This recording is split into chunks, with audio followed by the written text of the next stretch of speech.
22 जुलाई को union finance minister Nirmala Sitharaman ने economic survey 2023-24 present किया। देखिए, इकोनॉमिक सर्वे 31 जनवरी को बजट से एक दिन पहले प्रेजेंट किया जाता है, बट 2024 इलेक्शन ईयर था। इलेक्शन ईयर में गवर्नमेंट ने अपनी स्ट्रेटेजी चेंज की है। फरवरी में एंट्रीम बजट प्रेजेंट करने से पहले गवर्नमेंट ने एक short report the Indian economy review present की। अब जब इलेक्शंस फिनिश हो गए हैं तो गवर्नमेंट फाइनेंशियल ईयर के लिए एक comprehensive economy survey and budget लेकर आई है। एंड यू शुड नो कि पहले इकोनॉमिक सर्वे को बजट के साथ ही प्रेजेंट किया जाता था। 1964 से इसे सेपरेटली प्रेजेंट किया जाने लगा। Usually it is presented in parliament by the union finance minister. First economy survey was presented in 1950-51। Constitution में कहीं पर भी इकोनॉमिक सर्वे को मेंशन नहीं किया गया है। साथ ही इसे लेकर कोई लॉ भी नहीं है जिसमें इकोनॉमिक सर्वे को प्रेजेंट करने की ऑब्लिगेशन हो। वहीं बजट का जिक्र कॉन्स्टिट्यूशन में एनुअल फाइनेंशियल रिपोर्ट के नाम से देखने को मिलता है। इकोनॉमिक सर्वे को मिनिस्ट्री ऑफ फाइनेंस के डिपार्टमेंट ऑफ इकोनॉमिक अफेयर के द्वारा प्रिपेयर किया जाता है और इसे चीफ फाइनेंशियल एडवाइजर की गाइडेंस में प्रिपेयर किया जाता है। Now will look at some important highlights of the economic surveys. Economic survey में फाइनेंशियल ईयर 2024-25 के लिए इंडिया की रियल जीडीपी का एस्टिमेट 6.5% से 7% के बीच है। सर्वे के अकॉर्डिंग पोस्ट कोविड इंडिया की इकोनॉमी ने एक्सीलेंट रिकवरी शो की है। सर्वे की माने तो ग्लोबल लेवल पर ऑनगोइंग इंस्टेबिलिटी के बीच इंडिया की इकोनॉमी बेटर पोजीशन पर है। द इकोनॉमिक सर्वे बिलीव्स कि इंडिया की रिकवरी को सस्टेन करने के लिए डोमेस्टिक लेवल पर मोर एफर्ट्स की नीड है, बिकॉज ग्लोबल लेवल पर किसी भी एग्रीमेंट को फाइनल करना डिफिकल्ट हो रहा है। सर्वे में बताया गया है कि इंडिया में कैपिटल क्रिएशन में पब्लिक इन्वेस्टमेंट का मेजर रोल है। फाइनेंशियल ईयर से इसमें प्राइवेट सेक्टर इन्वेस्टमेंट का रोल भी इंक्रीज हुआ है। The survey informs us that the headline inflation rate is under control. Firstly we need to know what is headline inflation. इनमें किसी हाउस होल्ड में कंज्यूम्ड होने वाले सभी गुड्स एंड सर्विस के प्राइजेस के चेंजेस को शामिल किया जाता है। On the other hand, core inflation में food and energy related items को हटा दिया जाता है क्योंकि इसके प्राइजेस ज्यादा वॉलेटाइल होते हैं। Apart from this, the trade deficit में भी 2023 के कंपैरिजन में कमी देखी गई है।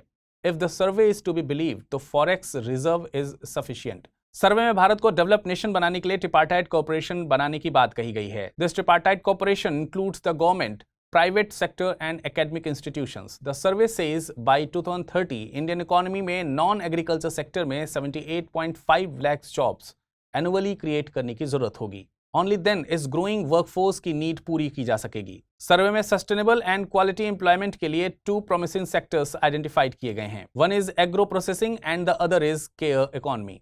केयर इकोनॉमी में care of the elderly and children and household care जैसी एक्टिविटीज शामिल होती हैं। It is believe that most of India's population is included in the youth category, so care economy में ज्यादा जॉब्स क्रिएट किए जा सकते हैं। If the survey is to be believed, corporate sector का profit 15 years में highest है। The survey has also made 5 recommendations regarding the agriculture sector. First of these is a strong regulatory framework for future markets for agriculture product. The second recommendation is that the ban on export of agriculture products should be lifted. Ban को only certain circumstances में implement करना चाहिए। इसका purpose है to ensure that agriculture products get the prices of international markets. The third recommendation is re-examine India's inflation trading framework. The fourth recommendation talks about the increasing India's total irrigated area. Fifth recommendation is to be believed that the survey में climate changes के लिए जरूरी को बढ़ावा देने की बात कही गई है।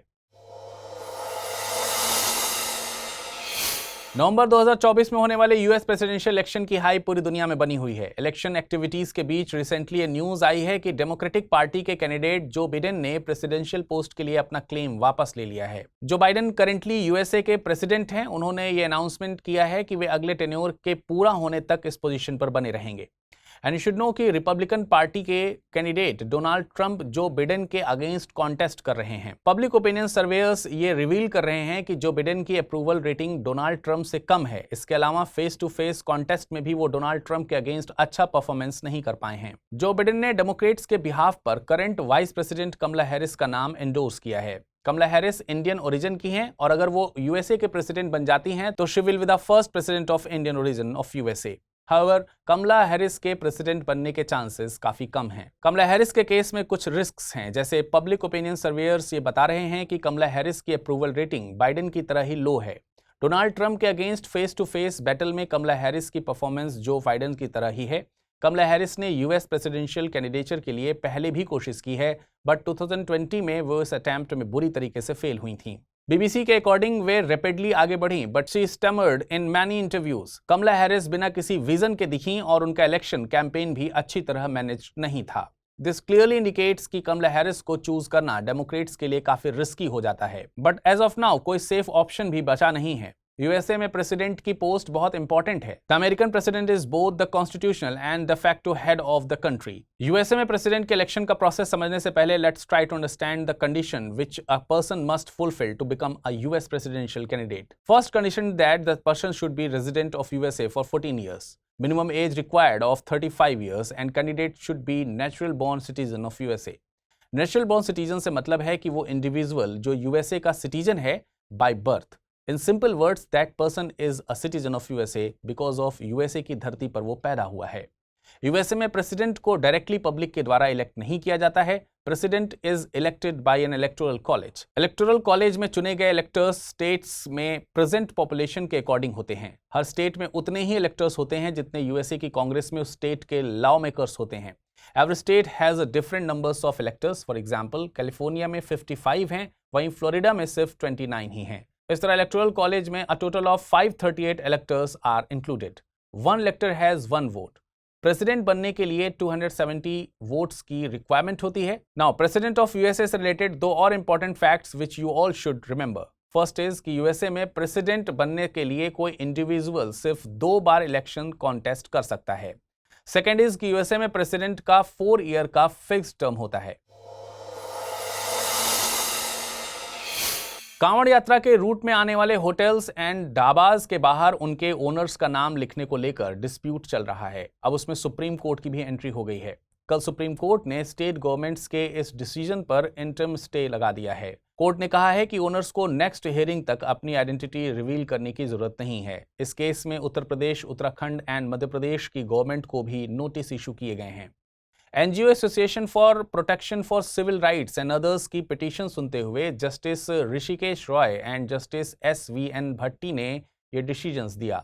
एनजीओ के अलावा तृणमूल कांग्रेस की MP Mahua Moitra, Delhi university professor Apoorvanand Jha and आकार पटेल ने भी गवर्नमेंट के इस डिसीजन के अगेंस्ट सुप्रीम कोर्ट में सेपरेट पिटीशन फाइल किए। उन्होंने गवर्नमेंट के इस डिसीजन को वायलेशन ऑफ कॉन्स्टिट्यूशनल राइट्स बताया है। उन्होंने ये भी कहा है कि स्टेट गवर्नमेंट्स का ये डिसीजन आर्टिकल 14, 15 और 17 के तहत सिटीजन्स की फंडामेंटल राइट्स को वायलेट करता है। इस एडवाइजरी को फोर्सिबली इंपोज किया जा रहा है एंड ऐसे डिसीजंस स्टेट्स की पावर लिमिट्स के बियॉन्ड हैं।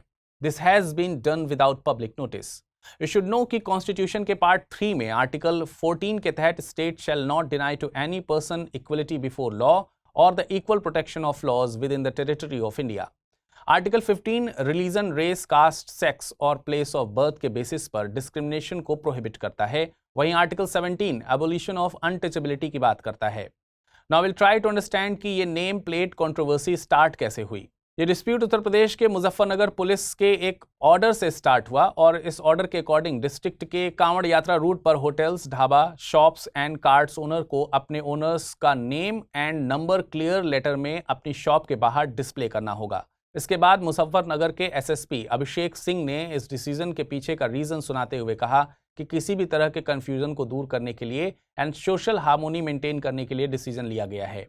मुजफ्फरनगर पुलिस के इस ऑर्डर के बाद 19 जुलाई को उत्तर प्रदेश के चीफ मिनिस्टर योगी आदित्यनाथ ने इसे पूरे स्टेट में इंप्लीमेंट कर दिया। इसके अलावा हलाला सर्टिफिकेशन वाले प्रोडक्ट्स सेल करने वाले के खिलाफ एक्शन लेने की बात भी कही गई। गवर्नमेंट ने इसके पीछे रीजन दिया कि ऐसा करना कांवड़ियों की प्योरिटी को मेंटेन करने के लिए नेसेसरी है और इसके बाद उत्तराखंड के हरिद्वार में ऐसा ऑर्डर इंप्लीमेंट हुआ। इसके बाद 20 जुलाई को उज्जैन के मेयर ने भी शॉप ओनर्स को अपने नाम और मोबाइल नंबर्स के साथ नेम प्लेट डिस्प्ले करने को कहा। Bihar will not gate special category status. Yes, आपने बिल्कुल सही सुना। सेंट्रल गवर्नमेंट ने बिहार को स्पेशल कैटेगरी स्टेटस देने से रिफ्यूज कर दिया है। बिहार को स्पेशल कैटेगरी स्टेटस देने की डिमांड काफी समय से उठ रही थी। रिसेंटली राष्ट्रीय जनता दल के लीडर मनोज कुमार झा ने कहा था कि बिहार को दोनों चाहिए, special category status and special package. उन्होंने ये भी कहा कि बिहार को स्पेशल कैटेगरी स्टेटस देने की डिमांड बिहार एंड झारखंड के पार्टीशन से ही की जा रही है। Now will try to understand कि किसी स्टेट को स्पेशल कैटेगरी स्टेटस देने का क्या मतलब होता है। Special category status central government द्वारा किसी geographically and socio economically backward state को दिया जाता है। स्पेशल कैटेगरी स्टेटस मिलने से बैकवर्ड स्टेट्स के डेवलपमेंट में हेल्प हो जाती है। हाउएवर स्टेटस को देने में कुछ पैरामीटर्स भी होते हैं। ये पैरामीटर्स गार्डगिल फॉर्मूला पर बेस्ड हैं। मेन पैरामीटर्स की बात की जाए तो स्टेट शुड हैवली हिली टेरेन, लो population density, large tribal population, economically backward states जैसे पैरामीटर्स इसमें शामिल हैं। अगर किसी स्टेट में ऐसी कंडीशंस प्रेजेंट हैं तो स्पेशल कैटेगरी स्टेटस मिलने का चांस होता है। Of course last decision central government का ही होता है। नाउ विल डिस्कस कि स्टेट को स्पेशल कैटेगरी स्टेटस मिलने के बाद क्या बेनिफिट्स मिलते हैं। सेंट्रली स्पॉन्सर्ड स्कीम्स के केसेस में 90% of the total fund special category status वाले स्टेट्स को दिया जाता है। In case of other states ये शेयर 60% या 70% होता है। In case of other states ये शेयर 60% या 75% होता है। इसके अलावा सेंटर्स के ग्रॉस बजट का 30% स्पेशल कैटेगरी स्टेटस वाले स्टेट्स को दिया जाता है। स्पेशल कैटेगरी स्टेटस स्टेट्स को excise and custom duties, income tax and corporate tax में सिग्निफिकेंट एग्जम्पशंस भी मिलते हैं। यू शुड नो कि कॉन्स्टिट्यूशन में स्पेशल कैटेगरी स्टेटस का कोई प्रोविजन नहीं है। इस तरह का स्टेटस ग्रांट करने की बिगिनिंग 1969 में 5th फाइनेंस कमीशन की रिकमेंडेशंस पर हुई थी। You should also know that this status was first given to Jammu Kashmir and Assam and Nagaland in 1969। Telangana is the newest state to get this status. Special category status and special category ये दोनों different concepts हैं। Special category status सिर्फ economic and financial aspects से related है, वहीं special category में legislative and political rights भी includes हैं। आप ये कॉन्सेप्ट जम्मू एंड कश्मीर के एग्जांपल से समझ सकते हैं। आर्टिकल 370 के एब्रोगेशन से पहले Jammu and Kashmir had special status. Now it's time to have a look on today's term of the day, and today's term of the day is gig workers. First, let's know that what is the mean by the word gig. Gig word music की दुनिया से आया है, जहां performers short term या one time venues book करते हैं। इसे ही गिग्स कहते हैं। वहीं गिग वर्कर्स का मतलब ऐसे सर्विस सेक्टर एम्प्लॉइज से है जो कॉन्ट्रैक्ट या फ्रीलांस बेस्ड पर काम करते हैं। गिग वर्कर के पास कई तरीके के फ्रीडम्स होते हैं, जैसे work from home, working hours की चॉइस, क्लाइंट को चूज करने की फ्लेक्सिबिलिटी एटसेट्रा। ऐसे सिस्टम में काम करते हुए बहुत बेनिफिट्स होते हैं, but there are some challenges also, जैसे सोशल सिक्योरिटी स्कीम में इंक्लूड ना होना, हेल्थ इंश्योरेंस ना मिलना, पेड लीव्स ना होना एटसेट्रा। आइए अब रैपिड न्यूज पर नजर डालते हैं। रोमानिया की पार्लियामेंट ने ब्राउन बियर्स की पॉपुलेशन कंट्रोल करने के लिए 481 ब्राउन बियर्स को मारने का अप्रूवल दे दिया है। ग्लोबली इस डिसीजन को काफी क्रिटिसाइज किया गया। Brown bears are able to live in variety of habitats like desert edges, high mountain forest and snowfields etcetera. ये क्रिएचर्स 2 लेग्स पर खड़े हो सकते हैं and they can walk on the show और देयर फीट, एंड ह्यूमंस की तरह ये अपने हाथों से किसी चीज को उठा भी सकते हैं। ब्राउन बियर्स अपने इकोसिस्टम में इंपॉर्टेंट प्रेडेटर्स एंड सीड डिस्पर्जर्स होते हैं। ये ट्रीज पर स्क्रैच मार्क्स, एक दूसरे के स्मेल एंड साउंड से अपनी स्पीशीज के मेंबर्स को कम्युनिकेट करते हैं। इंडिया में भी ब्राउन बियर की एक सब स्पीसीज पाई जाती है which is known as Himalayan brown bear. Indian space research organisation air breathing propulsion system का टेस्ट करने के लिए तैयार है। ये टेक्नोलॉजी रॉकेट्स में यूज होने वाले फ्यूल से रिलेटेड है। यूजुअली एक रॉकेट में 2 टैंक्स होते हैं, one is the fuel tank and the another one is oxidiser tank. Oxidiser tank is used to burn the fuel. Air breathing propulsion system में रॉकेट्स में फ्यूल तो होगा बट ऑक्सीडाइजर नहीं होगा, बिकॉज सिस्टम फ्यूल को burn करने के लिए एटमॉस्फेरिक ऑक्सीजन का यूज ऑक्सीडाइजर के तौर पर करेगा। ये टेक्नोलॉजिकली रॉकेट को काफी हल्का और एफिशिएंट बना देगी। वेरियस स्पेस एजेंसीज इसके 3 टाइप्स पर काम कर रही हैं, ramjet, scramjet and dual mode ramjet. You should know कि ऐसी टेक्नोलॉजीज को सिर्फ अर्थ के एटमॉस्फेयर की डेंस लेयर्स के विद इन ही यूज किया जा सकता है, जहां ऑक्सीजन की एडुकेट सप्लाई हो। केरला में निपाह वायरस का एक केस सामने आया है। इसमें 14 इयर्स के लड़के की डेथ हो गई है। निपाह वायरस एक जूनोटिक वायरस है। इट मींस कि ये एनिमल्स से ह्यूमंस में स्प्रेड होता है। ये कंटामिनेटेड फूड या डायरेक्ट कांटेक्ट के थ्रू स्प्रेड हो सकता है। It can also spread from person to person. इसके सिम्टम्स में fever and breathing related problems शामिल हैं। Nipah virus henipa virus genus का मेंबर है, which is a part of paramyxoviridae family. 1999 में मलेशिया में पिग फार्मर्स के बीच इसे फर्स्ट टाइम आइडेंटिफाई किया गया था। करेंटली इस वायरस के अगेंस्ट कोई वैक्सीन अवेलेबल नहीं है। Union coal and mines minister G Kishan Reddy ने national district mineral foundation portal launch किया है। ये portal across the country district mineral foundations की इंफॉर्मेशन के लिए सेंट्रलाइज्ड प्लेटफॉर्म का काम करेगा। इसके अलावा इसी ओकेजन पर मिनरल एक्सप्लोरेशन हैकाथॉन भी लॉन्च किया गया। यह hackathon innovative mineral exploration techniques पर फोकस करता है और इसका ऑब्जेक्टिव जियोफिजिकल डेटा कलेक्ट करने के लिए इमर्जिंग टेक्नोलॉजीज जैसे artificial intelligence and machine learning के यूज को प्रमोट करना है, so that new mineral specially deep seated mineral bodies को आइडेंटिफाई किया जा सके।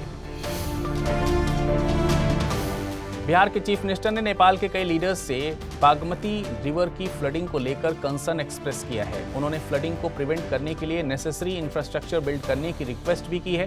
रिसेंटली बिहार के मुजफ्फरपुर एरिया में बागमती रिवर का वाटर लेवल इंक्रीज होने से एक बार फिर फ्लड जैसी सिचुएशन अराइज हो गई है। बागमती रिवर का ओरिजिन शिवपुरी हिल्स में बागवार एरिया में होता है, जो सेंट्रल नेपाल के काठमांडू वैली के नॉर्थ वेस्टर्न पार्ट में लोकेटेड है। ये river one of the most important Hindu temples Pashupatinath temple से होकर बहती है, जो यूनेस्को की वर्ल्ड हेरिटेज साइट भी है। ये रिवर तराई प्लेन से बिहार में एंटर करती है और यहाँ कई बार ये फ्लड का कारण भी बन जाती है। Now it's time to see questions based on the bulletin. The first question is, which important religious place is situated on the bank of the river Bagmati, which was currently in news? Amarnath, Pashupatinath, Kedarnath or Badrinath? Consider the following statement regarding the Economic Survey of India. It is a constitutional obligation of the government to present the economic survey. The budget is presented only to fulfill the recommendations of the economic survey. Which of the following statements given above are correct? Only one, only two, both one and two, neither one nor two.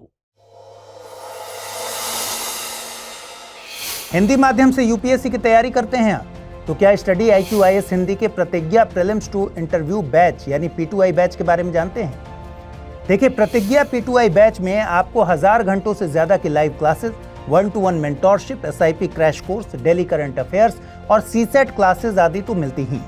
साथ ही सबसे बड़ी सुविधा के तौर पर आपको मिलती है प्रीलिम्स पास करने पर 1 साल की एक्सटेंडेड वैलिडिटी के साथ फुल फीस वापसी की गारंटी और निःशुल्क आवासीय सुविधा। और एक और खास बात, इस 27 जुलाई से शुरू होने वाले प्रतिज्ञा बैच की शुरुआत हो रही है मेरे पॉलिटी लेक्चर्स के साथ। तो अगर आप इस कार्यक्रम के साथ जुड़ना चाहते हैं तो अभी अमृत लाइव कोड यूज कर इसे परचेज कीजिए, और कुछ कंफ्यूजन हो तो amrit@studyiq.com पर मुझे मेल कर दीजिए।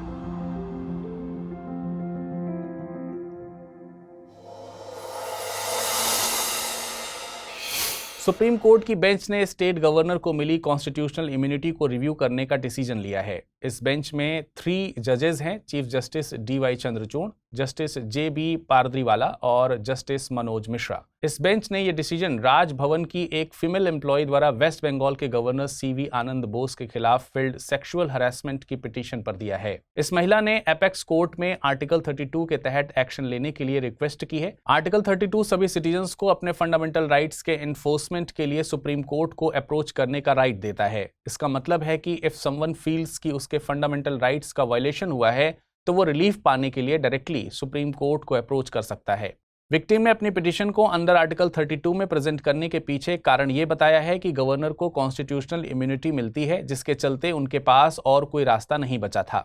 इसी पिटीशन में विक्टिम ने एपेक्स कोर्ट से गवर्नर को अपने टेन्योर में मिली एग्जम्पशन की गाइडलाइंस एंड क्वालिफिकेशंस को सेट करने की मांग की है। नाउ लेट्स नो कि गवर्नर को क्या कॉन्स्टिट्यूशनल एग्जम्पशंस मिलते हैं जिसको रिव्यू किया जाना है। Let us tell you that ऐसे एग्जम्पशंस आर्टिकल 361 में बताए गए हैं। आर्टिकल 361 प्रेसिडेंट और गवर्नर को उनके टेन्योर में क्रिमिनल प्रोसिक्यूशन से प्रोटेक्ट करता है और उनके द्वारा किए गए किसी भी कार्य को जुडिशियल इंक्वायरी से बाहर रखता है। नाउ लेट्स टेल यू कि गवर्नर को मिले एग्जम्पशन की शुरुआत कब से हुई है। सी, इंडिया में प्रेसिडेंट एंड गवर्नर को मिलने वाली इम्यूनिटी इंग्लिश लीगल ट्रेडिशन से ली गई है। इस ट्रेडिशन का बेस है Latin proverb rex non potest peccare. इसका मतलब है कि the king can not do anything wrong. After some debate Indian constitution assembly ने आर्टिकल 361 को अडॉप्ट कर लिया था और बाद में कोर्ट्स ने भी इस कॉन्स्टिट्यूशनल एग्जम्पशन को अपना अप्रूवल दे दिया था। सुप्रीम कोर्ट ने ऐसा किया था 2017 के एक क्रिमिनल केस में। केस था state versus Kalyan Singh and others. ये केस 1992 के बाबरी मस्जिद डेमोलिशन से रिलेटेड था। कोर्ट ने इसी बेसिस पर ट्रायल को डिले किया था। ट्रायल हो रहा था उस समय के राजस्थान के गवर्नर कल्याण सिंह के खिलाफ, जो कि उस केस में वन ऑफ द एक्यूज थे। अपने ऑर्डर में द सुप्रीम कोर्ट ने कहा है कि being the governor, Kalyan Singh constitution के आर्टिकल 361 के तहत इम्यूनिटी के लिए एंटाइटल्ड हैं। इसलिए एज लॉन्ग एज वो गवर्नर रहते हैं, कोई भी केस उनके खिलाफ नहीं चलाया जा सकता है। लेकिन जैसे ही वो गवर्नर की पोस्ट से हटते हैं, उनके अगेंस्ट चार्जेस फ्रेम किए जाएंगे और एक्शन भी किया जाएगा। 2015 में भी मध्य प्रदेश हाई कोर्ट ने व्यापम केस में ऐसा ही वर्डिक्ट दिया था। मध्य प्रदेश के उस समय के गवर्नर थे राम नरेश यादव, जो कि इस केस में एक्यूज्ड भी थे। हाई कोर्ट को यह डिसाइड करना था कि क्या उनके खिलाफ एफआईआर रजिस्टर करना क्रिमिनल प्रोसीडिंग्स के बराबर होगा या नहीं। इस केस में हाई कोर्ट ने कहा था कि article 361 clause 2 head of the state को मैलिशियस कैंपेन और प्रोपेगेंडा के खिलाफ प्रोटेक्शन की गारंटी देता है, ताकि पद की सॉलिडिटी को कम न किया जा सके।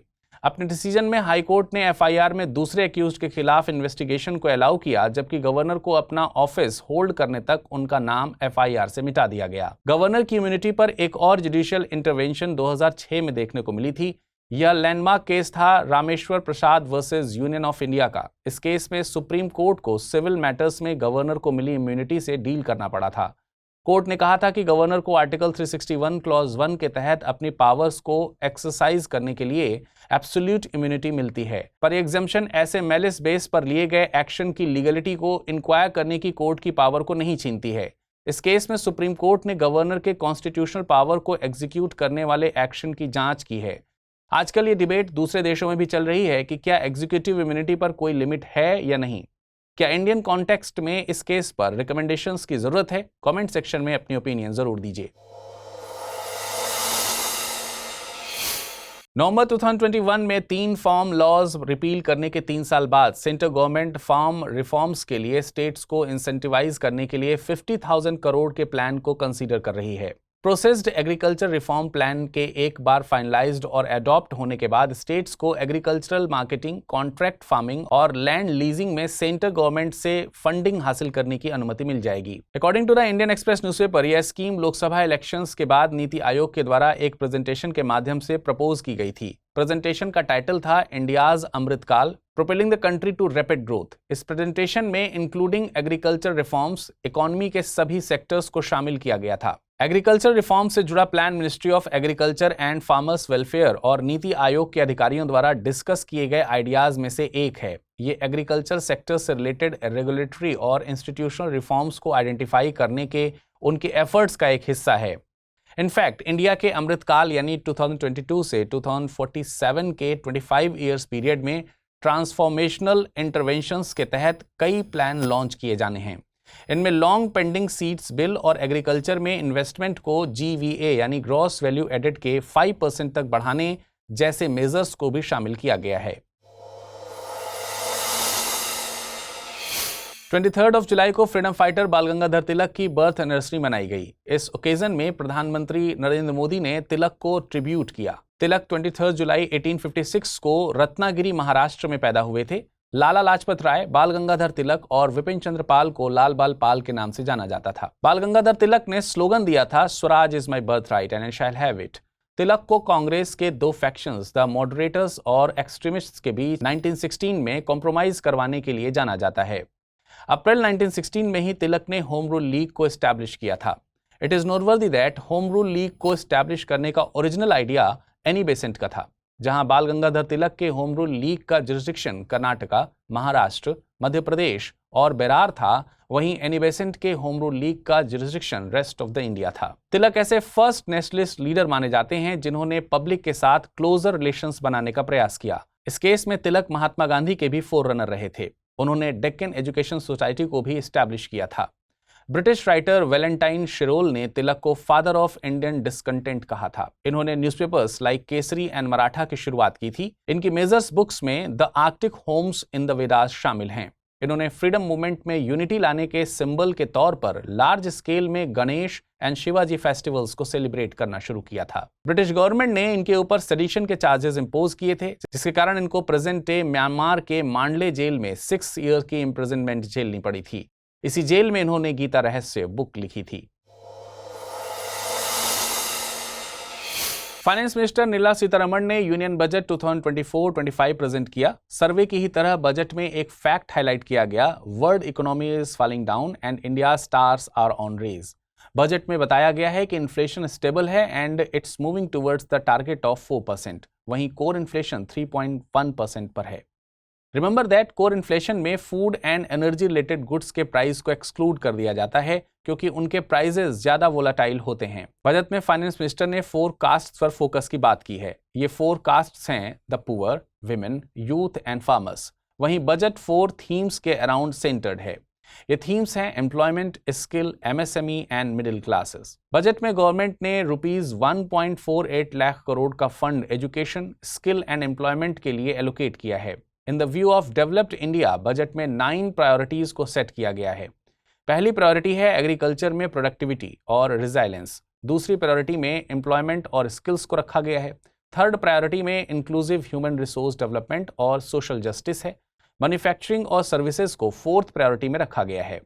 अर्बन डेवलपमेंट 5th प्रायोरिटी है। एनर्जी सिक्योरिटी 6th है और इंफ्रास्ट्रक्चर एंड इनोवेशन को 7th प्रायोरिटी में रखा गया है। Research and development 8th priority है और लास्ट में यानी 9th में नेक्स्ट जनरेशन रिफॉर्म्स की बात कही गई है। Now let's know one by one कि अंडर दीज प्रायोरिटीज गवर्नमेंट ने कौन से स्टेप लेने की बात की है। The first priority is related to agriculture. इसके तहत 109 हाई यील्ड्स और क्लाइमेट रेजिलेंट क्रॉप्स की वैरायटीज को रिलीज करने की बात की गई है। About 1 crore farmers will be promoted for natural farming through certification. See, natural farming agriculture एक ऐसी मेथड है जिसके तहत नेचर की नकल की जाती है। Just like in nature, trees and plants environment को हार्म किए बिना ग्रो करते हैं और सर्वाइव करते हैं। सिमिलरली इस फार्मिंग मेथड में बिना केमिकल्स के एनवायरमेंट को हार्म पहुंचाए बिना ही खेती की जाती है। अपार्ट फ्रॉम दिस 400 डिस्ट्रिक्ट्स में खरीफ क्रॉप्स के डिजिटल सर्वे की भी बात कही गई है। Also, with the aim of promoting rural economy, National Cooperative Policy has been announced. Second priority में employment and skills हैं। In this, 3 schemes have been announced under the employment linked scheme. Scheme A है first time job seekers के लिए। इनमें पहली बार EPFO में register हुए लोगों को पहली सैलरी डायरेक्ट बेनिफिट ट्रांसफर के जरिए 3 इंस्टॉलमेंट्स में दी जाएगी। इसमें सैलरी कैप 15,000 तक का है। वहीं स्कीम बी में एम्प्लॉयमेंट प्रोवाइडर और एम्प्लॉई दोनों को ईपीएफओ में उनके कंट्रीब्यूशन के अकॉर्डिंग 4 इयर्स तक इंसेंटिव दिए जाएंगे। इसके अलावा स्कीम सी एम्प्लॉयर्स के लिए हैं, इनमें उन्हें रिम्बर्समेंट दिया जाएगा। Finally, recognising the problem of unemployment, government ने यूथ्स के लिए 5 सालों में भारत की टॉप कंपनीज में इंटर्नशिप प्रोवाइड कराने की बात कही है। इसमें 5,000 रुपए के मंथली अलाउंसेस की बात भी कही गई है। At the same time higher education के स्टूडेंट्स के लिए फाइनेंशियल असिस्टेंस अनाउंस किया गया है। ऐसे स्टूडेंट जिनको किसी भी गवर्नमेंट स्कीम का बेनिफिट नहीं मिल रहा है और ऐसे स्टूडेंट्स जिन्होंने डोमेस्टिक इंस्टीट्यूशंस में पढ़ने के लिए 10 लाख रुपए तक का लोन लिया है, उन्हें लोन में ई वाउचर्स के जरिए छूट दी जाएगी। Social justice has been mentioned as the third priority. Government ने बजट में प्रधानमंत्री ट्राइबल उन्नत ग्राम अभियान की अनाउंसमेंट की है। Under the scheme tribal population वाले विलेजेस में सोशियो इकोनॉमिक डेवलपमेंट किया जाएगा। The government is also talking about a Purvodaya plan. इसके तहत कंट्री के ईस्टर्न पार्ट को डेवलप किया जाएगा। This includes Bihar, Jharkhand, west Bengal and Odisha.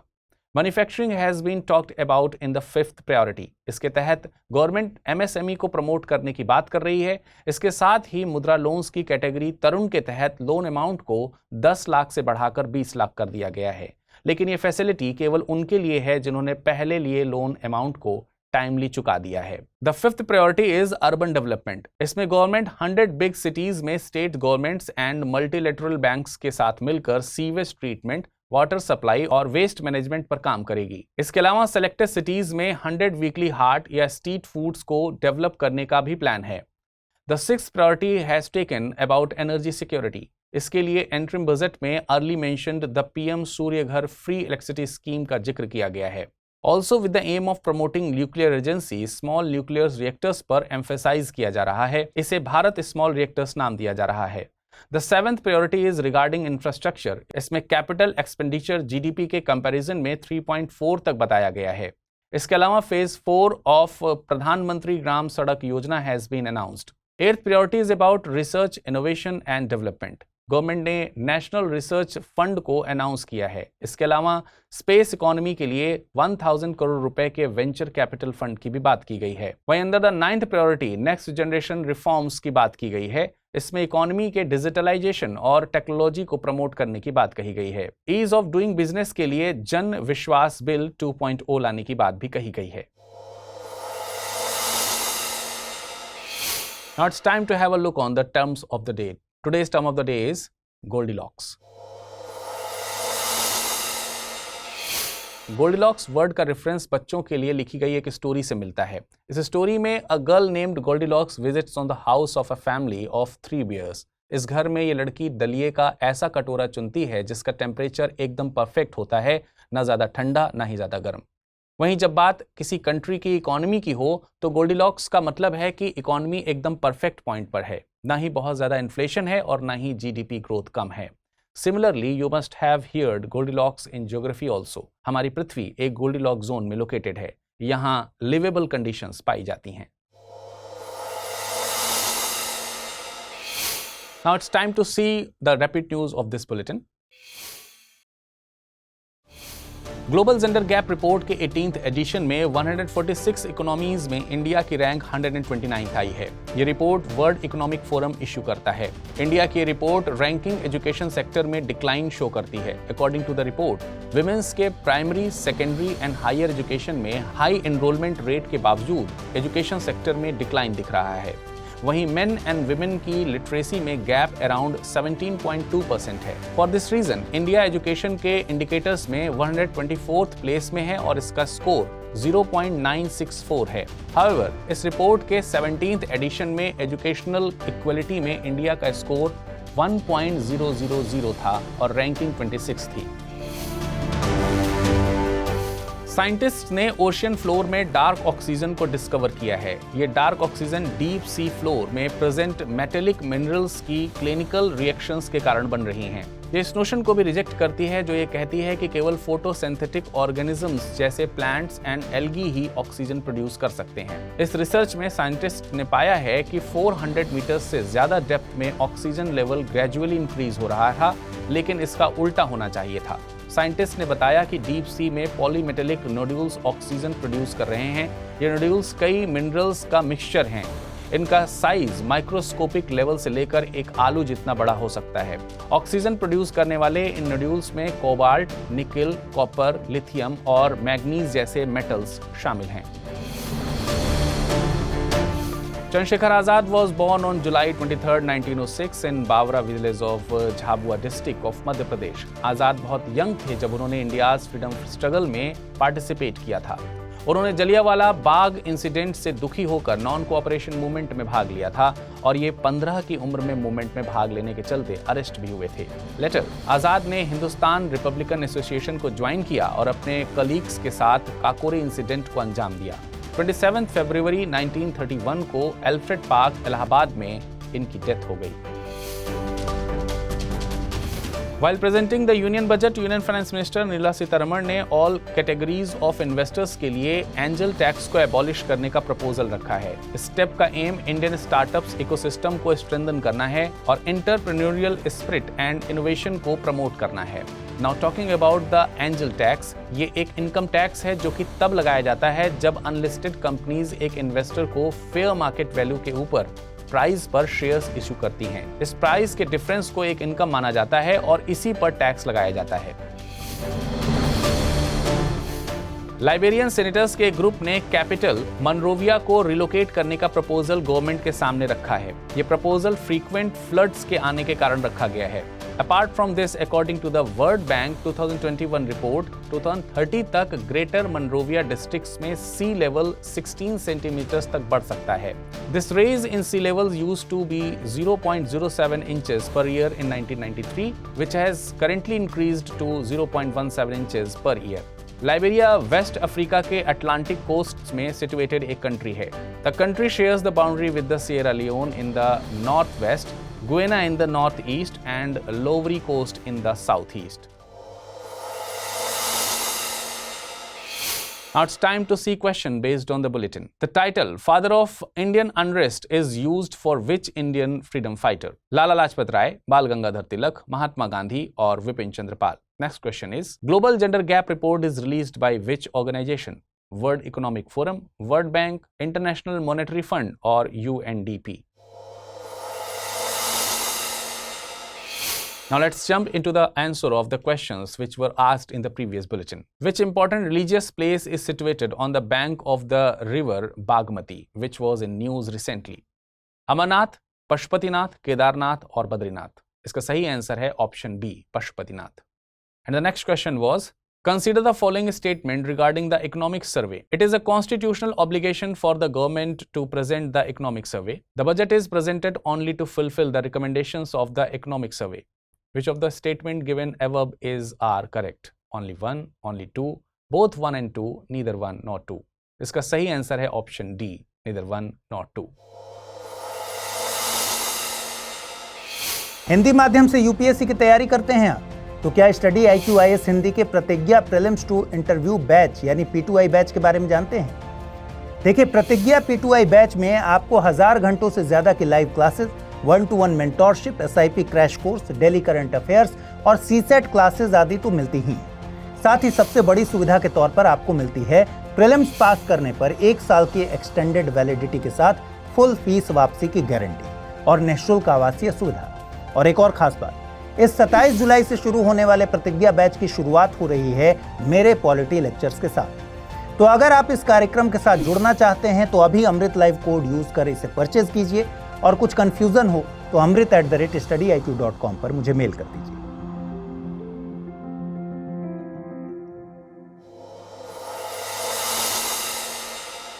Ethiopia में डेंजरस लैंडस्लाइड्स की वजह से 200 से ज्यादा इंडिविजुअल्स की डेथ हो गई। 120 मिलियन की पॉपुलेशन वाली ये कंट्री क्लाइमेट चेंज से रिलेटेड डिजास्टर्स के लिए वल्नरेबल है। इनमें food and drought disasters prominent हैं। This is not the first time that Ethiopia has faced a landslide. Last year एक लैंडस्लाइड में अराउंड 20 इंडिविजुअल्स की डेथ हुई थी। उससे पहले 2017 में एक लैंडस्लाइड में अराउंड 113 इंडिविजुअल्स की डेथ हुई थी। अफ्रीका की दूसरी कंट्रीज में भी लैंडस्लाइड के स्टैटिस्टिक्स काफी परेशान करने वाले हैं।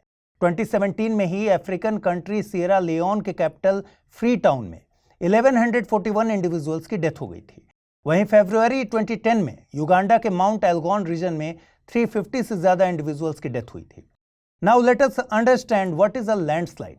लैंडस्लाइड का मतलब है कि ग्रेविटी की एक्टिविटी के कारण रॉक, डेब्रिस या पृथ्वी के एक मास का स्लोप से नीचे मूव करना। Steep slope areas and hilly areas are more vulnerable to landslide hazards. If we talk about the causes of landslides, then natural causes में earthquakes and heavy rainfall शामिल हैं। वहीं human causes या फिर man-made causes में infrastructure development, mining, unsustainable tourism and deforestation शामिल है। Now let us talk about landslides in India. Geological Survey of India यानी GSI के according around 13% of India's area is vulnerable to landslides. इसमें India का entire hilly area and north east region शामिल है। India ने इस challenge को deal करने के लिए एक national landslide risk management strategy भी प्रिपेयर की है। यू शुड नो कि इथोपिया अफ्रीका का सबसे पुराना इंडिपेंडेंट कंट्री है। इन टर्म्स ऑफ पॉपुलेशन ये अफ्रीका में सेकंड पोजीशन पर आती है। इथोपिया हॉर्न ऑफ अफ्रीका में लोकेटेड एक लैंडलॉक्ड कंट्री है। इथोपिया अपने borders Eritrea, Djibouti, Somalia, Kenya, south Sudan and Sudan के साथ शेयर करती है। इसका कैपिटल अदिस अबाबा है। वायलेंस की रिपोर्ट्स के चलते इथोपिया का अम्हारा रीजन हमेशा मीडिया हेडलाइंस में बना रहता है। हॉर्न ऑफ अफ्रीका अफ्रीका के ईस्टर्न पार्ट के रीजन को कहते हैं। इसमें Djibouti, Eritrea, Somalia and Ethiopia शामिल है। मोदी 3.0 का बजट प्रेजेंट हो चुका है और अब सेंटर एंड स्टेट्स के बीच फंड एलोकेशंस को लेकर डिबेट भी शुरू हो चुकी है। तमिलनाडु के चीफ मिनिस्टर एम के स्टालिन ने नीति आयोग के गवर्निंग काउंसिल की मीटिंग अटेंड करने से मना कर दिया। तमिलनाडु गवर्नमेंट का कहना है कि बजट 2024 में तमिलनाडु को इग्नोर किया गया है। इस बजट में आंध्र प्रदेश और बिहार के लिए स्पेशल पैकेज अनाउंस किया गया, due to which Tamil Nadu has felt ignored. NITI Aayog के गवर्निंग काउंसिल में prime minister, chief minister of all states and union territories with legislative assembly and LGs of other union territories शामिल होते हैं। इसके एक्स ऑफिशियो मेंबर्स में vice chairman of NITI Aayog, full time members of NITI आयोग and special invitees शामिल होते हैं। नीति आयोग एक प्रीमियर बॉडी है जो स्टेट्स के पार्टिसिपेशन के साथ कंट्री की स्ट्रेटजीज के डेवलपमेंट का एक फ्रेमवर्क प्रिपेयर करती है। ये बॉडी कोऑपरेटिव फेडरलिज्म के प्रिंसिपल पर बेस्ड है। कोऑपरेटिव फेडरलिज्म का एक ऐसा कॉन्सेप्ट है जिसमें centre, state and local governments work together on common problems. Constitution of India directly ये नहीं कहता कि इंडिया में कोऑपरेटिव फेडरलिज्म है, बट इंडिया में जिस तरह से सिस्टम काम करता है and many articles of Indian constitution shows that India में कोऑपरेटिव फेडरलिज्म प्रेवलेंट है। सिमिलरली टाइम टू टाइम जो सुप्रीम कोर्ट के जजमेंट्स आए हैं वो भी इंडिया में कोऑपरेटिव फेडरलिज्म की ही बात करते हैं। यूएसए में येलोस्टोन नेशनल पार्क के बिस्किट बेसिन एरिया को टेम्पररी क्लोज कर दिया गया है। अकॉर्डिंग टू द न्यूज, इस एरिया में हाइड्रोथर्मल एक्सप्लोजन के कारण यह डिसीजन लिया गया। Have you ever wondered why this area is called the biscuit basin? Actually यहाँ बिस्किट शेप्ड डिपॉजिट्स पाए जाते हैं, इसी वजह से इसका नाम बिस्किट बेसिन रखा गया है। यूएस जियोलॉजिकल सर्वे के according hydrothermal explosions are explosive.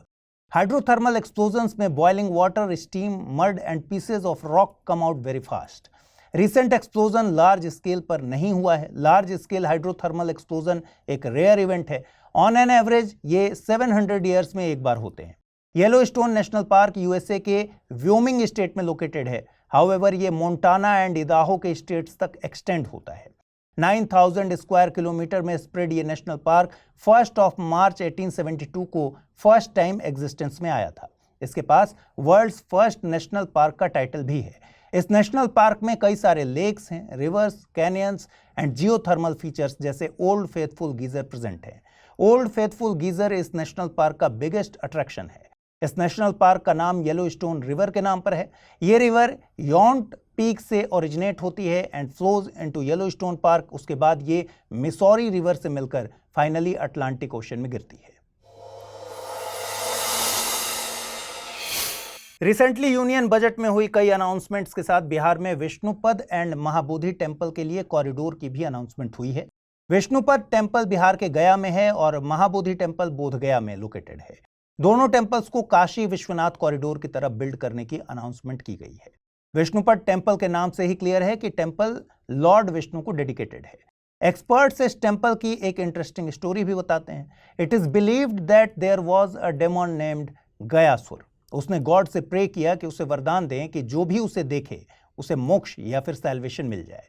Salvation का मतलब इस रिपीटेड लाइफ एंड डेथ के साइकिल से फ्रीडम मिलना है। इस बून के मिलने के बाद उसने इन पावर्स का मिसयूज किया। इसकी वजह से lord Vishnu put his foot on the demon's head and then lord Vishnu ने उसे पाताल लोक में भेज दिया।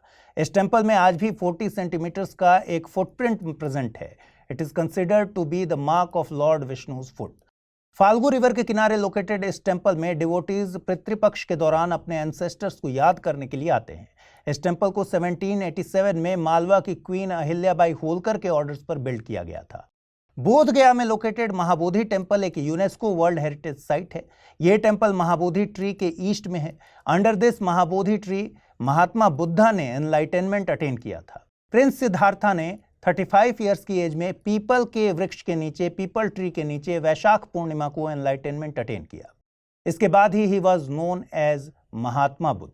इस टेम्पल को पहले एम्पेरर अशोका के द्वारा 3rd सेंचुरी में बनवाया गया था और इस टेम्पल का present structure 5th and 6th century का बना हुआ है।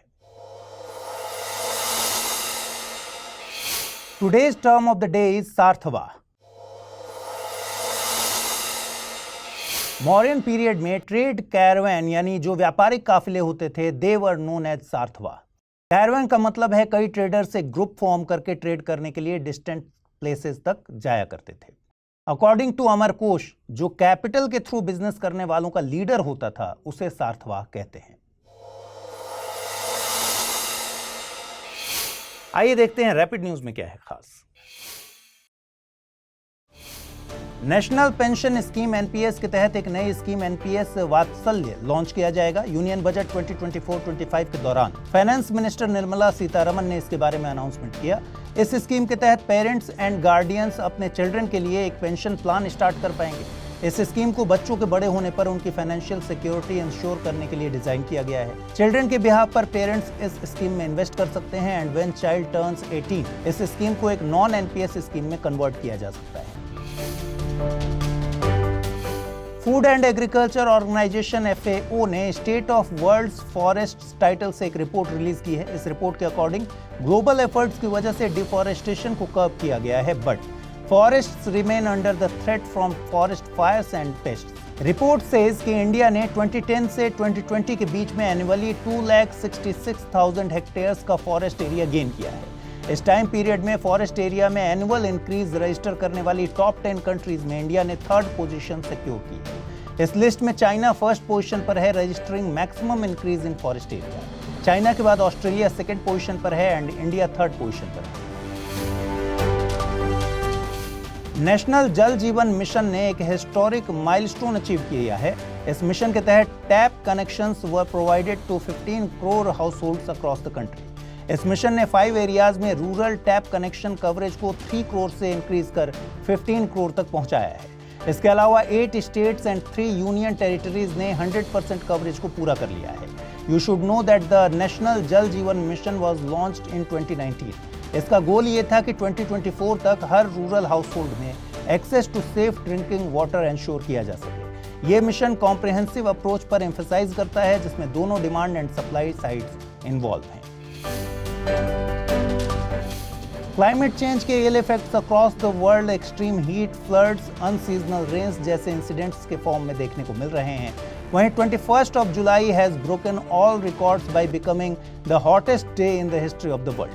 इस दिन एवरेज टेम्परेचर लास्ट 84 ईयर्स के कंपैरिजन में ज्यादा था। यूरोपियन यूनियन की Copernicus climate change service C3S ने इस रिगार्डिंग डेटा प्रेजेंट किया है।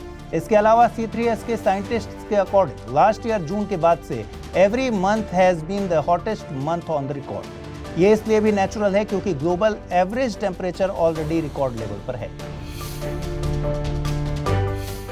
इंडिया ने इंडियन ओशन में बांग्लादेश के मोंगला पोर्ट के एक टर्मिनल को ऑपरेट करने का राइट एक्वायर कर लिया है। इस टर्मिनल को इंडियन पोर्ट ग्लोबल लिमिटेड द्वारा मैनेज किया जाएगा।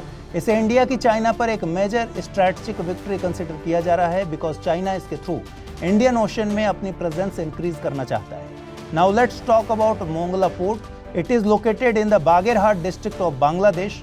ये बे ऑफ बंगाल की कोस्ट से कुछ ही किलोमीटर दूर लोकेटेड है। चटगांव के बाद ये बांग्लादेश का 2nd लार्जेस्ट पोर्ट है। इसके मैनेजमेंट से इंडिया का इंडियन ओशन के वेस्टर्न एंड ईस्टर्न फ्रंट्स की मेजर मैरीटाइम लोकेशंस पर इन्फ्लुएंस इंक्रीज हो। Now it's time to see questions based on the bulletin. The first question is, consider the following countries: Ethiopia, Djibouti, Eritrea, Somalia. How many of the above countries are part of the Horn of Africa? Only 1, only 2, only 3, or all 4? And the second question is, Mongla port belongs to which country? Bangladesh, Sri Lanka, Mauritius, or Iran? Let's jump on to the answers of the questions which were asked in the previous bulletin. First question was, the title Father of Indian Unrest is used for which Indian freedom fighter? Lala Lajpat Rai, Bal Gangadhar Tilak, Mahatma Gandhi, or Bipin Chandra Pal? Correct answer is option B, Bal Gangadhar Tilak. And the second question was, Global Gender Gap Report is released by which organization? World Economic Forum, World Bank, International Monetary Fund, UNDP. Correct answer is option A, World Economic Forum. Hindi माध्यम से UPSC की तैयारी करते हैं आप, तो क्या study IQIS Hindi के प्रतिज्ञा प्रीलिम्स टू इंटरव्यू बैच यानी P2I बैच के बारे में जानते हैं? देखिए, प्रतिज्ञा P2I बैच में आपको 1000 घंटों से ज्यादा की live classes, 1-to-1 mentorship, SIP crash course, daily current affairs और CSET क्लासेस आदि तो मिलती ही। साथ ही सबसे बड़ी सुविधा के तौर पर आपको मिलती है प्रीलिम्स पास करने पर 1 साल की एक्सटेंडेड वैलिडिटी के साथ फुल फीस वापसी की गारंटी और निःशुल्क आवासीय सुविधा। और एक और खास बात, इस 27 जुलाई से शुरू होने वाले प्रतिज्ञा बैच की शुरुआत हो रही है मेरे पॉलिटी लेक्चर्स के साथ। तो अगर आप इस कार्यक्रम के साथ जुड़ना चाहते हैं तो अभी अमृत लाइव कोड यूज कर इसे परचेज कीजिए, और कुछ कंफ्यूजन हो तो amrit@studyiq.com पर मुझे मेल कर दीजिए।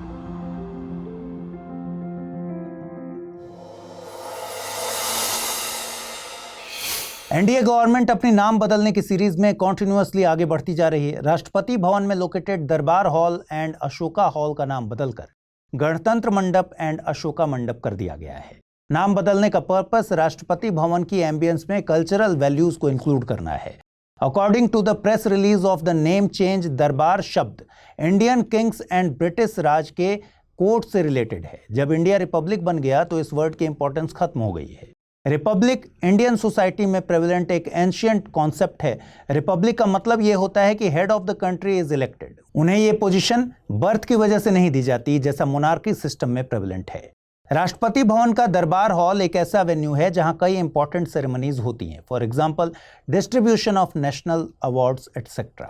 वहीं अशोका हॉल ओरिजिनली एक बॉलरूम था। The literal meaning of Ashoka is one who is free from all kinds of sorrows.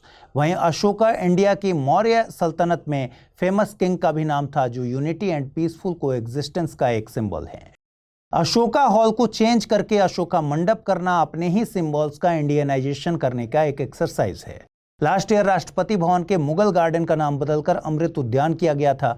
Similarly 2022 में Rashtrapati Bhavan and India gate के बीच पाथवे का नाम चेंज करके कर्तव्य पथ किया गया था।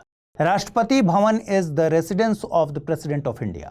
ये एक 4 स्टोरेज बिल्डिंग है जिसमें अराउंड 340 रूम्स हैं। 1911 में दिल्ली को इंडिया का कैपिटल डिक्लेयर किया गया था। उसके पहले Kolkata was the capital of India.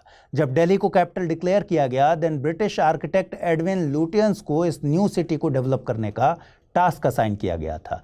तो वायसराय के हाउस के लिए पहले ल्यूटियंस ने दिल्ली के नॉर्दर्न पार्ट के किंग्सवे कैंप को चूज किया, but due to its proximity to Yamuna ये एरिया फ्लड्स जैसे चैलेंज के लिए प्रोन था। इसके बाद वायसराय के हाउस के लिए दिल्ली के सदर्न पार्ट में लोकेटेड रायसीना हिल्स को चूज किया गया। वायसराय हाउस में स्टे करने वाले फर्स्ट वायसराय इरविन थे। इंडिपेंडेंस के बाद इसे प्रेसिडेंट ऑफ इंडिया का रेसिडेंस बना दिया गया।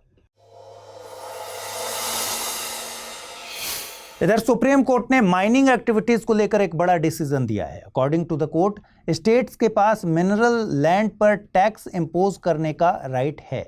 यह डिसीजन कोर्ट की कॉन्स्टिट्यूशनल बेंच ने दिया है।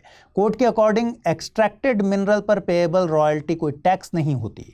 सीजेआई डीवाई चंद्रचूड़ ने 7 अदर जजेस के साथ मेजॉरिटी से यह डिसीजन दिया है। हाउएवर, जस्टिस बीवी नागरत्ना डिसएग्रीड ऑन दिस। ये मामला mineral area development authority versus MS steel authority of India के केस की हियरिंग का था। कोर्ट ने इस केस में India cements versus Tamil Nadu case 1989 के डिसीजन को ओवरटर्न किया, जिसमें यह माना गया था कि रॉयल्टी इज अ टैक्स। ये डिसीजन 7 जजेस की एक बेंच ने दिया था। रिसेंटली 1989 के इस डिसीजन को 9 जजेस की बेंच ने चेंज किया। कोर्ट ने इस डिसीजन में कॉन्सेप्ट के लेवल पर रॉयल्टी एंड टैक्स में डिफरेंस बताया है। Mines and minerals developments and regulation act 1957 MMDRA के सेक्शन 9 के अकॉर्डिंग माइनिंग लीज होल्डर के द्वारा अगर कोई मिनरल एक्सट्रैक्ट किया जाएगा तो लैंड प्रोवाइड करने वाले पर्सन को रॉयल्टी मिलेगी। ये लैंड प्रोवाइड करने वाला कोई पर्सन हो सकता है या फिर कोई कॉरपोरेशन हो सकता है। कोर्ट ने कहा कि royalty is given under an agreement. अगर लैंड प्रोवाइड करने वाली अथॉरिटी स्टेट गवर्नमेंट है तो उसे भी रॉयल्टी मिलेगी, बट ये रॉयल्टी टैक्स से डिफरेंट है। टैक्स कलेक्ट करना स्टेट गवर्नमेंट की लेजिस्लेटिव पावर है। IVF day is celebrated every year on 25th of July. इस दिन को 25th ऑफ जुलाई को इसलिए सेलिब्रेट किया जाता है क्योंकि इसी दिन 1978 में वर्ल्ड के फर्स्ट टेस्ट ट्यूब बेबी का जन्म हुआ था। The name of the first child born through IVF in the world was Louise Joy Brown. इस दिन को इनफर्टिलिटी की प्रॉब्लम फेस कर रहे तमाम कपल्स के लिए भी सेलिब्रेट किया जाता है जिन्हें IVF की वजह से रिलीफ मिला। IVF यानी in vitro fertilisation assisted reproductive technology का एक टाइप है जो इनफर्टिलिटी की प्रॉब्लम को डील करने का एक तरीका है। इसमें एग को मेडिसिन एंड सर्जिकल मेथड्स के जरिए फर्टिलाइज किया जाता है। In this, the female egg is fertilized with the male sperm in the lab. Also, fertilized egg को यूट्रस में इम्प्लांट किया जाता है। यूजुअली ऐसे कपल्स जो नेचुरली बेबी कंसीव नहीं कर पाते उनके ही एग एंड स्पर्म को लैब में फर्टिलाइज किया जाता है। But if the baby has any problem जो जेनेटिक है एंड वो प्रॉब्लम बेबी को भी हो सकती है and parents want to counter this, then किसी दूसरे के एग या स्पर्म को यूज किया जाता है। IVF को लेकर एक मिथ है that it is used only for female infertility, but IVF को मेल इनफर्टिलिटी के लिए भी इस्तेमाल किया जाता है। इनफर्टिलिटी रिप्रोडक्टिव सिस्टम की एक कंडीशन है जिसमें a mother can not conceive naturally. According to the experts, obesity and diabetes couples में इनफर्टिलिटी इंक्रीज कर देती है। ओबेसिटी वुमेन की मेंस्ट्रुअल साइकिल को अफेक्ट करती है विच कॉजेज इनफर्टिलिटी। वहीं दूसरी तरफ obesity in men is responsible for low sperm count. We all know कि वर्ल्ड की इंक्रीजिंग पॉपुलेशन एक बड़ा चैलेंज है, बट रिसेंटली वर्ल्ड की कई कंट्रीज में फर्टिलिटी रेट डिक्लाइन हुआ है, जिसमें इंडिया भी है। फर्टिलिटी रेट का ये डिक्लाइन फ्यूचर में पॉपुलेशन डिक्लाइन का मेजर रीजन बनेगा। लोगों में इंक्रीज हो रही इनफर्टिलिटी भी इसका एक रीजन है। Among other countries Italy, Japan and south Korea prominent हैं। साउथ कोरिया में fertility rate is the lowest in the world at 0.9। Research के अकॉर्डिंग इंडिया में TFR यानी टोटल फर्टिलिटी रेट 1.91 है, जो अब तक का सबसे लोवेस्ट है। टोटल फर्टिलिटी रेट का मतलब है एक वुमेन की चाइल्ड बेयरिंग एज के एंड तक average number of live births. According to the Gokhale Institute of Politics and Economics, India में डिक्लाइन हो रही पॉपुलेशन के कुछ रीजंस हैं। One of these reasons is that independence के बाद पॉपुलेशन को लिमिट करने के लिए कई एफर्ट्स किए गए। इसमें फैमिली प्लानिंग के कई मेथड्स के जरिए लोगों को 2 से ज्यादा बेबीज न करने के लिए इनकरेज किया जाता था। हेल्थ की फील्ड में वैक्सीनेशन जैसे मेथड से इन्फेंट मोर्टेलिटी रेट रिड्यूस हुआ है। पहले health services were not good, so the mortality rate was high. लोग इसलिए भी ज़्यादा बेबीज चाहते थे क्योंकि उन्हें लगता था कि चाइल्डहुड में ही कुछ बच्चे इलनेस की वजह से मर जाएंगे। बट जब मोर्टेलिटी रेट डिक्रीज हुआ, specially the infant mortality rate, then लोगों के बीच स्मॉल फैमिलीज का ट्रेंड इंक्रीज होने लगा। एक दूसरा रीज़न है डेवलपमेंट। जैसे सोसाइटी डेवलप हुई जैसे वैसे ही ओल्ड एज में पेरेंट्स को अपने बच्चों से मिलने वाले बेनिफिट्स रिड्यूस होने लगे। डेवलपमेंट के साथ न्यूक्लियर फैमिलीज का ट्रेंड इंक्रीज हुआ। People leave their parents in old age homes. ऐसी सिचुएशन में पेरेंट्स के बीच भी कम ही बच्चों की टेंडेंसी देखने को मिल रही है। भाई, जब ओल्ड एज में there is no support, then why to spend money on having more children and their upbringing. Third reason है increasing literacy among women and workforce में इंक्रीज हो रहा उनका पार्टिसिपेशन। वुमेन अब फाइनेंशियली इंडिपेंडेंट बन रही हैं। Now they do not consider having children as an important task. To understand the importance of this news, consider a question asked in the year 2024. Question was, consider the following countries: Italy, Japan, Nigeria, South Korea, South Africa. Which of the above countries are often mentioned in the media for their low birth rate, aging population or declining population? 1, 2 and 4, 1, 3 and 5, only 2 and 4, only 3 and 5. Recently UK के foreign secretary David Lammy India के visit पर थे। इस occasion पर India and UK के बीच एक नया technology security initiative launch किया गया। इसका एम कोऑपरेशन को फर्दर स्ट्रेंथन करना एंड इकोनॉमिक ग्रोथ को प्रमोट करना है। इस अग्रीमेंट के तहत दोनों कंट्रीज कुछ इंपॉर्टेंट टेक्नोलॉजीज पर काम करेंगी। इसमें critical minerals, AI and semiconductors शामिल हैं। Chip designing and advanced packaging in semiconductors को लेकर एक एग्रीमेंट किया गया है। I think we all understand कि सेमीकंडक्टर प्रोडक्शन कोई इजी टास्क नहीं है कि आज एक मशीन इंस्टॉल की और कल से प्रोडक्शन स्टार्ट हो गया। एंटायर सेमीकंडक्टर प्रोडक्शन में अलग अलग लेवल्स पर कंपनीज काम करती हैं। All these together are called the semiconductor ecosystem. Semiconductors के प्रोडक्शन में 4 टाइप के प्रोसेसेस काम करते हैं: design, manufacturing, assembly and distribution. ऐसी कंपनीज जिनके पास इन सभी की फैसिलिटी होती है उन्हें इंटीग्रेटेड डिवाइस मैन्युफैक्चरर यानी IDM कहा जाता है। इसका मतलब यहाँ सेमीकंडक्टर्स की डिजाइनिंग से लेकर मैन्युफैक्चरिंग और टेस्टिंग तक सभी फैसिलिटीज अवेलेबल हैं। कंपनीज जो डिजाइनिंग में स्पेशलाइज्ड हैं उन्हें IP कंपनीज या फिर इंटेलेक्चुअल कंपनीज कहते हैं।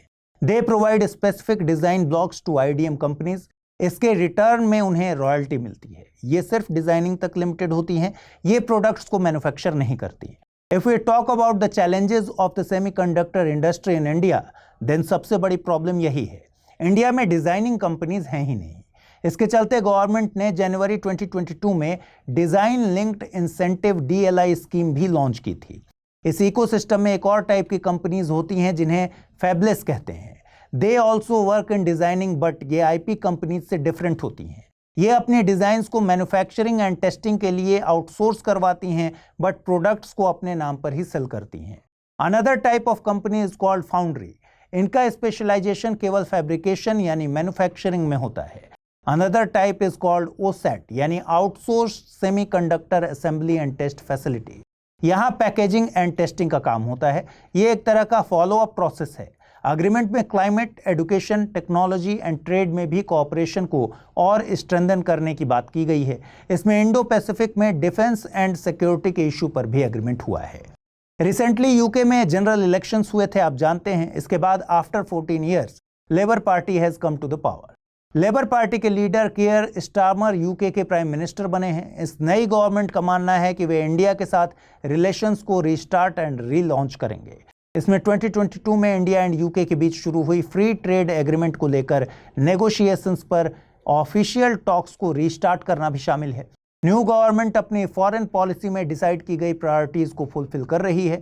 इंडिया के साथ एफटीए पर नेगोशिएशंस उनकी प्रायोरिटीज में शामिल है। आइए देखते हैं आज का term of the day. Today's term of the day is एरीपत्ती। वर्ड एरीपत्ती इंडिया में चोला एडमिनिस्ट्रेशन से रिलेटेड है। एरीपत्ती चोला एडमिनिस्ट्रेशन के तहत आने वाला ऐसा लैंड होता था जिससे मिलने वाला रेवेन्यू अलग से विलेज रिजर्वायर के मेंटेनेंस के लिए स्पेंड किया जाता था। चलिए देखते हैं रैपिड न्यूज में क्या है खास। बिहार असेंबली ने Bihar public examination prevention of unfair means bill 2024 को पास किया। इसे गवर्नमेंट रिक्रूटमेंट एग्जाम्स में पेपर लीक को मिलाकर जितनी भी दूसरी मेल प्रैक्टिसेस हैं उन्हें कर्ब करने के लिए लाया गया है। बिल के तहत सभी offences cognizable and non bailable होंगे। मोरओवर इस बिल में मेल प्रैक्टिसेस में इन्वॉल्व्ड इंडिविजुअल्स के लिए स्ट्रिंजेंट पनिशमेंट का प्रोविजन है which includes 3 to 5 years of jail and a fine of 10 lakh rupees. अगर कोई सर्विस प्रोवाइडर इस तरह के ऑफेंसेस में इन्वॉल्व्ड है तो उसे 1 करोड़ रुपीस का फाइन देना होगा एंड उसकी सर्विस को 4 years के लिए टर्मिनेट कर दिया जाएगा। इस बार के यूनियन बजट में फाइनेंस मिनिस्टर ने यह अनाउंसमेंट किया था कि गवर्नमेंट एक क्लाइमेट फाइनेंस टैक्सोनॉमी डेवलप करेगी। क्लाइमेट फाइनेंस टैक्सोनॉमी एक सिस्टमैटिक फ्रेमवर्क है जो इकोनॉमी के डिफरेंट सेक्टर्स को क्लासिफाई करता है जिन्हें एनवायरनमेंट के लिए सस्टेनेबल इन्वेस्टमेंट कंसिडर किया जा सकता है। ये कंपनीज एंड इन्वेस्टर्स को एनवायरनमेंट प्रोटेक्शन और क्लाइमेट क्राइसिस को टैकल करने के लिए इम्पैक्ट इन्वेस्टमेंट्स करने के बारे में इंफॉर्मेशन देता है। It also helps in climate risk management, net zero transition planning and climate disclosure. कई कंट्रीज ने या तो अपनी टैक्सोनॉमीज पर काम करना शुरू कर दिया है या उन्हें फाइनलाइज कर दिया है। South Africa, Colombia, South Korea, Thailand, Singapore, Canada and Mexico कुछ ऐसी कंट्रीज हैं जिन्होंने टैक्सोनॉमीज डेवलप कर ली हैं। India is developing its own ballistic missile defence system. इसी डायरेक्शन में आगे बढ़ते हुए इंडिया ने इसके सेकेंड फेज को सक्सेसफुली टेस्ट कर लिया है। ट्रायल के सेकेंड फेज में एडी यानी advanced area defence Indo atmospheric missile को टेस्ट किया गया। इस मिसाइल सिस्टम में डीआरडीओ की वेरियस लेबोरेटरीज द्वारा डेवलप की गई कई state of the art technologies शामिल हैं। ये 5000 किलोमीटर्स की रेंज वाली बैलिस्टिक मिसाइल से डील करने में कैपेबल हैं। इसे low exo atmospheric and endo atmospheric interception दोनों के लिए डिज़ाइन किया गया है। इट मीन्स कि ये इंडो से लेकर लो एक्सो एटमॉस्फेरिक रीजन में कई तरह की बैलिस्टिक मिसाइल्स को डिस्ट्रॉय करने में कैपेबल होगी। लद्दाख की 58 पंचायत को टीबी फ्री पंचायत का स्टेटस मिल गया है। इसकी announcement central TB division and ministry of Panchayati Raj ने की। लास्ट ईयर 24 मार्च को वर्ल्ड टीबी डे पर टीबी फ्री पंचायत इनिशिएटिव को लॉन्च किया गया था। इसका एम टीबी के चैलेंजेस के अगेंस्ट अवेयरनेस स्प्रेड करना एंड इसके एलिमिनेशन में लोकल बॉडीज के एक्टिव पार्टिसिपेशन को प्रमोट करना है। ये इनिशिएटिव टीबी फ्री इंडिया के गोल को अचीव करने में एक इंपॉर्टेंट स्टेप है। According to the United Nations sustainable development goals, सभी कंट्रीज ने 2030 तक 2030 तक टीबी को एलिमिनेट करने का टारगेट सेट किया है, बट गवर्नमेंट ऑफ इंडिया ने इसे 2025 तक अचीव करने का टारगेट रखा है। इंडियन नेवी के लिए अंडर कंस्ट्रक्शन 2 एडवांस्ड शिप्स में से फर्स्ट त्रिपुट को गोवा में लॉन्च किया गया। ये ship 125 metres long and 15 metres wide है। इसकी मैक्सिमम स्पीड 28 नॉट्स है। इसे advanced weapons, sensors and platform management system से इक्विप किया गया है। ट्रिपुट उन 2 वॉरशिप्स का पार्ट है जिसे इंडिया इंडिजिनियसली रशिया के हेल्प से बना रहा है। ये शिप्स रशिया से एक्वायर की गई तलवार क्लास की शिप्स के सिमिलर होंगे। इन्हें गोवा शिपयार्ड लिमिटेड द्वारा रशिया की हेल्प से इंडिजिनियसली बिल्ड किया जा रहा है। Now it's time to see questions based on the bulletin. The first question is, on which day World TB Day is celebrated? 24th March, 25th March, 26th March और 27 मार्च। Second question is गणतंत्र मंडप, अशोका मंडप, अमृत उद्यान and Kartavya Path are related to which building? Rashtrapati Bhavan, parliament, central secretariat और प्रधानमंत्री संग्रहालय। Let's jump on to the answers of the questions which were asked in the previous bulletin. Question 1 was, consider the following countries: Ethiopia, Djibouti, Eritrea, Somalia. How many of the above countries are part of the Horn of Africa? Only one, only two, only three, all four. Correct answer is option D, all four. Second question was, Mongla port belongs to which country? Bangladesh, Sri Lanka, Mauritius, Iran. Correct answer is option A, Bangladesh. Hindi माध्यम से UPSC की तैयारी करते हैं आप, तो क्या study IQIS Hindi के प्रतिज्ञा प्रीलिम्स टू इंटरव्यू बैच यानी P2I बैच के बारे में जानते हैं? देखिए, प्रतिज्ञा P2I बैच में आपको 1000 घंटों से ज्यादा की live classes, 1-to-1 mentorship, SIP crash course, daily current affairs और CSET क्लासेस आदि तो मिलती ही। साथ ही सबसे बड़ी सुविधा के तौर पर आपको मिलती है प्रीलिम्स पास करने पर 1 साल की एक्सटेंडेड वैलिडिटी के साथ फुल फीस वापसी की गारंटी और निःशुल्क आवासीय सुविधा। और एक और खास बात, इस 27 जुलाई से शुरू होने वाले प्रतिज्ञा बैच की शुरुआत हो रही है मेरे पॉलिटी लेक्चर्स के साथ। तो अगर आप इस कार्यक्रम के साथ जुड़ना चाहते हैं तो अभी अमृत लाइव कोड यूज कर इसे परचेज कीजिए, और कुछ कंफ्यूजन हो तो amrit@studiiq.com पर मुझे मेल कर दीजिए।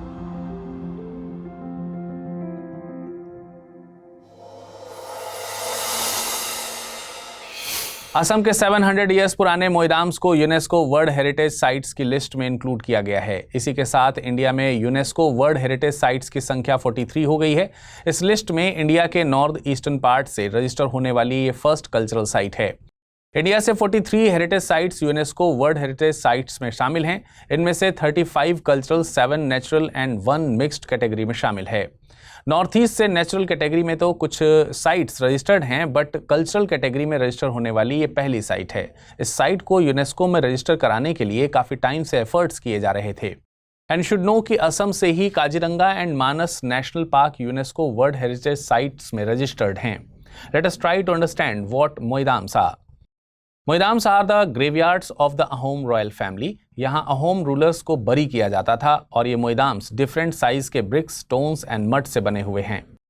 We all know that Hindus में डेड बॉडीज के क्रिमेशन की प्रैक्टिसेस प्रेविलेंट हैं। इसके कॉन्ट्रेरी अहोम लोग डेड बॉडीज को बरी कर रहे थे। They were influenced by the ताई पीपल्स।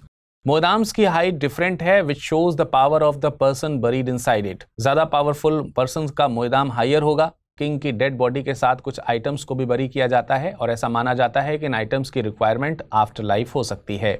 अहोम किंगडम के सागा की बिगनिंग असम में 13th सेंचुरी में हुई और इसके फाउंडर सुकाफा थे। Now let us understand the list of UNESCO World Heritage sites located in India. 1893 में Agra fort, Taj Mahal and Ajanta caves को इंक्लूड किया गया था। अजंता केव्स महाराष्ट्र में लोकेटेड हैं। 1984 में कोणार्क सूर्य टेम्पल एंड महाबलीपुरम माउंटेन्स को इंक्लूड किया गया था। कोणार्क सन टेम्पल ओडिशा में लोकेटेड है, वहीं महाबलीपुरम टेम्पल तमिलनाडु में लोकेटेड है। 1985 में असम के Kaziranga and Manas national parks को इस लिस्ट में राजस्थान के केलादेव नेशनल पार्क के साथ इंक्लूड किया गया था। 1986 में Khajuraho groups of monuments and Hampi Goa के churches and convents and Fatehpur Sikri को इंक्लूड किया गया था। खजुराहो मध्य प्रदेश में एंड हम्पी कर्नाटका में लोकेटेड है। In 1987 groups of monuments at Pattadakal, Sundarban National Park, Elephanta caves and great living Chola temples को इंक्लूड किया गया था। Groups of monuments at Pattadakal Karnataka में लोकेटेड है। चोला टेम्पल ग्रुप में Brihadeeswara temple of Thanjavur, Gangaikonda Cholapuram temple and Airavatesvara temple of Darasuram शामिल हैं। 1988 में Nanda Devi and Valley of Flowers National Park of Uttarakhand was included in the list. In 1989, Buddhist stupas of Sachi in Madhya Pradesh were included in the list. 1993 में दिल्ली के Humayun tomb and monument groups of Qutub Minar को इस list में include किया गया था। And you should know कि Indian monuments railway different sites में लोकेटेड है। 1990 में दार्जिलिंग हिमालयन रेलवे को इस लिस्ट में शामिल किया गया। 2005 में नीलगिरी मॉन्यूमेंट्स रेलवे एंड 2008 में कालका शिमला रेलवेज को इस लिस्ट में इंक्लूड किया गया था। 2002 में बिहार के बोधगया में लोकेटेड महाबोधि टेम्पल कॉम्प्लेक्स को शामिल किया गया। ये वही टेम्पल कॉम्प्लेक्स है जिसके डेवलपमेंट का जिक्र इस बार बजट में था। 2003 में Bhimbetka caves located in Madhya Pradesh were included. In 2004, Chhatrapati Shivaji Terminus and Champaner Pavagadh Archaeological Park were included in this list. Champaner Pavagadh Archaeological Park Gujarat में located है. 2007 में Red Fort complex located in Delhi got a place in this list. In 2010 Jantar Mantar जो राजस्थान के जयपुर से include किया गया था. 2012 में the western Ghats were included in the list. Western Ghats Kerala, Tamil Nadu, Karnataka, Goa, Maharashtra and Gujarat के अक्रॉस स्प्रेड है. इन 2013 the hill forts of Rajasthan were included in the list. इसमें इंक्लूडेड चित्तौड़गढ़, कुंभलगढ़, सवाई माधोगढ़, झालावाड़, जयपुर एंड जैसलमेर शामिल हैं. In 2014, the Great Himalayan National Park and Rani Ki Vav were included in the list. Great Himalayan National Park Himachal Pradesh में located है और रानी की वाव गुजरात में located है. In 2016, Nalanda Mahavihara, Kanchenjunga National Park and the archaeological work of Le Corbusier were included in the list. Kanchenjunga National park को mixed category में include किया गया था. 2017 में अहमदाबाद के हिस्टोरिकल सिटी एंड 2018 में मुंबई के विक्टोरियन गैथिक एंड आर्ट डेको को इंक्लूड किया गया था. राजस्थान की पिंक सिटी जयपुर को 2019 में इस लिस्ट में जगह मिली. In 2021 the Harappan city of Dholavira and the Kakatiya Rudreshwar temple in Telangana were included in the list. Kakatiya Rudreshwar मंदिर को रामप्पा मंदिर के नाम से भी जाना जाता है. 2023 में इंडिया से वेस्ट बंगाल के शांति निकेतन एंड कर्नाटका के होयसल टेम्पल ग्रुप्स को इस लिस्ट में इंक्लूड किया गया था. इनमें बेलूर, हेलेविडू एंड सोमनाथपुरा से इंक्लूडेड होयसलेश्वर टेम्पल्स शामिल थे. To understand the importance of this news, consider a question asked in the year 2024. The question was, consider the following sites included in the World Heritage List released by the UNESCO. Shanti Niketan, Rani Ki Vav, Sacred Group of Hoysalas, Mahabodhi Temple Complex at Bodh Gaya. How many of the above sites were included in 2023? Only 1, only 2, only 3, all 4. The correct answer of this question is B. In India, 26th of July is celebrated as Kargil विजय दिवस. 2024 में इस दिन की 25th anniversary celebrate की जा रही है और इस दिन हमारी कंट्री उन सोल्जर्स को याद कर रही है who were martyred in the Kargil war and fought bravely. इस ओकेजन पर प्राइम मिनिस्टर नरेंद्र मोदी द्रास पहुंचे जहां कारगिल वॉर मेमोरियल है और इस ओकेजन पर उन्होंने कारगिल वॉर में सुप्रीम सेक्रीफाइस देने वाले सोल्जर्स को ट्रिब्यूट किया. इसके अलावा शिनक्वान-ला टनल प्रोजेक्ट का फर्स्ट ब्लास्ट वर्चुअली हुआ. शिनक्वान-ला टनल प्रोजेक्ट में 4.1 किलोमीटर लंबा ट्विन ट्यूब टनल कंस्ट्रक्ट किया जाएगा. ये project Nimmu Padam Darcha road पर अराउंड 15,800 फीट के एल्टीट्यूड पर किया जा रहा है. Through this connectivity will be provided to Leh in all seasons. ऐसा बताया जा रहा है कि प्रोजेक्ट के कंपटीशन के बाद ये वर्ल्ड का हाईएस्ट टनल होगा. कारगिल वॉर 1999 में इंडिया एंड पाकिस्तान के बीच हुआ था. During this time Indian army ने ऑपरेशन विजय लॉन्च किया था सो दैट कारगिल में लोकेटेड टाइगर हिल्स को रिकैप्चर किया जा सके. कारगिल वॉर 16,000 फीट के एल्टीट्यूड पर हुई थी. इस दौरान इंडियन एयरफोर्स ने ऑपरेशन सफेद सागर लॉन्च किया था. उस समय अटल बिहारी वाजपेयी इंडिया के प्राइम मिनिस्टर थे. पाकिस्तान के प्राइम मिनिस्टर उस दौरान नवाज शरीफ थे. पाकिस्तान ने फरवरी 1999 में हुए लाहौर डिक्लेरेशन को वायलेट किया था. ये एग्रीमेंट ईयर 1999 में फरवरी के महीने में हुआ था एंड मई में कारगिल वॉर स्टार्ट हो गई थी. At that time General Pervez Musharraf Pakistan की आर्मी के चीफ थे. इट इज सेड कि Kargil war was his brain child. We all know कि पाकिस्तान इंडिया ने 3 डिक्लेयर्ड वॉर्स फाइट की हैं. 1947-48 में फाइट की गई फर्स्ट वॉर को फर्स्ट कश्मीर वॉर के नाम से भी जाना जाता है. सेकेंड वॉर 1971 में फाइट की गई थी which gave birth to Bangladesh जो पाकिस्तान से ही सेपरेट हुआ था. थर्ड वॉर 1999 में कारगिल वॉर के तौर पर लड़ी गई थी. बट क्या आप जानते हैं कि कारगिल वॉर फर्स्ट 2 वॉर से ज़्यादा इंपॉर्टेंट थी? क्यों थी? बिकॉज 1998 तक India and Pakistan were declared as a nuclear state. ये बात इस वॉर को काफ़ी सीरियस बना रही थी. हाई माउंटेन में लड़ी गई कारगिल वॉर दोनों कंट्रीज़ के बीच हुई वॉर्स में लॉन्गेस्ट थी. इंडिया ने ये वॉर जीत ली एंड 14th ऑफ जुलाई को इंडिया के then prime minister Atal Bihari Vajpayee ने ऑपरेशन विजय को सक्सेसफुल डिक्लेयर किया था. 26th ऑफ जुलाई को Kargil war was officially declared over. You should know कि 31st ऑफ अक्टूबर 2019 को लद्दाख के यूनियन टेरिटरी बनने के बाद Kargil is district of Ladakh. Nagaland के 10 विलेजेस के कुछ स्मॉल फार्मर्स प्लास्टिक्स को रिप्लेस करने के लिए एक अमेजिंग तरीके पर काम कर रहे हैं. एक्चुअली फार्मर्स कसावा के बने प्लास्टिक बैग्स को प्रोड्यूस कर रहे हैं एंड वी विल नो कि single use plastics is banned in India from 1st July 2022. But क्या ये बैन इफेक्टिव हैं? No. This ban is not effective. इसका रीजन ये है कि प्लास्टिक के कंपैरिजन में कोई अल्टरनेटिव मटेरियल उतना ही लाइट वेट है वो अवेलेबल नहीं है। इस प्रॉब्लम को समझते हुए north east centre for technology application and reach ने कसावा से बने इन प्लास्टिक बैग्स के इस इनिशिएटिव को सपोर्ट किया है। नागालैंड में एक SMME इकोस्टार्च कसावा से बने प्लास्टिक बैग्स की मैन्युफैक्चरिंग में एंगेज्ड है। Cassava is a root vegetable जो कसावा बुश के रूट वाला पार्ट है।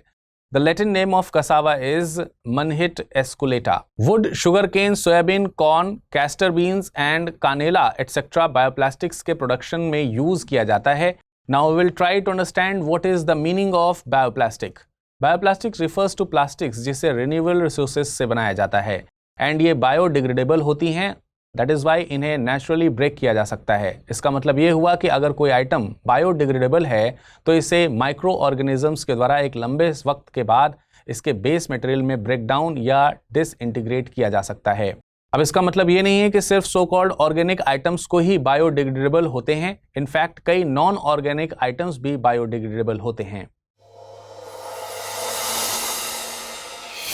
यूनेस्को वर्ल्ड हेरिटेज कमेटी का 46वां सेशन न्यू दिल्ली में ऑर्गेनाइज किया जा रहा है। ये मीटिंग 21 जुलाई से 31 जुलाई के बीच ऑर्गेनाइज हो रही है। इसके सेशन के इंपॉर्टेंस डिसीजंस मैं आपको डेली न्यूज रिपोर्ट में इन्फॉर्म करता रहूंगा। इस मीटिंग की साइडलाइंस पर इंडिया एंड यूएसए के बीच इंपॉर्टेंट एग्रीमेंट हुआ है। इंडिया एंड यूएसए के बीच इस एग्रीमेंट को कल्चरल प्रॉपर्टी एग्रीमेंट का नाम दिया गया है। ये एग्रीमेंट इंडिया के लिए कल्चरली बहुत इंपॉर्टेंट है and we will know that India's cultural heritage is very rich.